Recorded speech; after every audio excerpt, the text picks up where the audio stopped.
धृतराष्ट्र खूपच आनंदी होता, कारण दुर्योधनाने स्पर्धेमध्ये स्वतःला सिद्ध केलं होतं. धृतराष्ट्र दुर्योधनाला म्हणाला, पुत्र, तू आज सिद्ध केलंस की तू एक उत्कृष्ट योद्धा आहेस.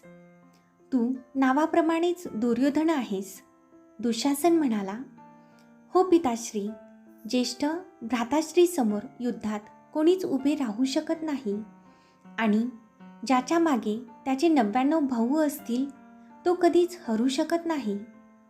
दुर्योधन भीष्मांना चरणस्पर्श करून म्हणाला, पितामह, कालच्या स्पर्धेत मी 4ही पांडुपुत्रांना हरवले. भीष्म म्हणाले, हो, पण शेवटी सूर्यास्ताच्या वेळी जो योद्धा मैदानात होता तो तू नव्हतास.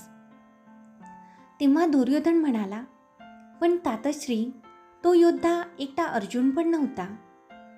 पितामह भीष्म त्यावर म्हणाले, म्हणून तर ती स्पर्धा अनिर्णितच राहिली. दुर्योधन गर्वाने म्हणाला, पण अर्जुनला टक्कर देणारा योद्धा आता माझ्या पक्षात आहे.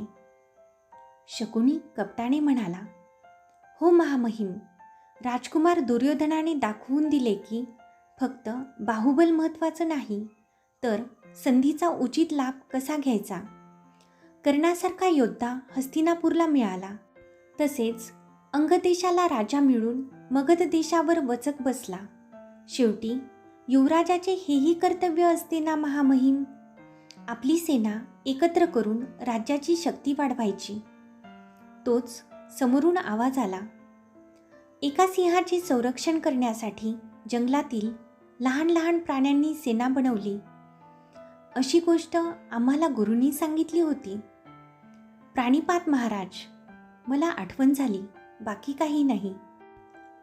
तो धनुर्धर अर्जुन होता. दुर्योधन रागात म्हणाला, काल स्पर्धा अनिर्णित राहिली, नाही तर कोण सिंह हे समजले असते. भीम म्हणाला, त्यावेळी स्पर्धा होती, पण कोण सिंह आहे हे सिद्ध करायचे असेल तर पुन्हा युद्ध करू. असेही खूप हिशोब बाकी आहेत. दुर्योधनाला भीमाचा हा इशारा कळला. तेवढ्यात उठून धृतराष्ट्र म्हणाले, उद्या राजदरबारामध्ये या हस्तिनापूरच्या युवराजपदाची घोषणा केली जाईल.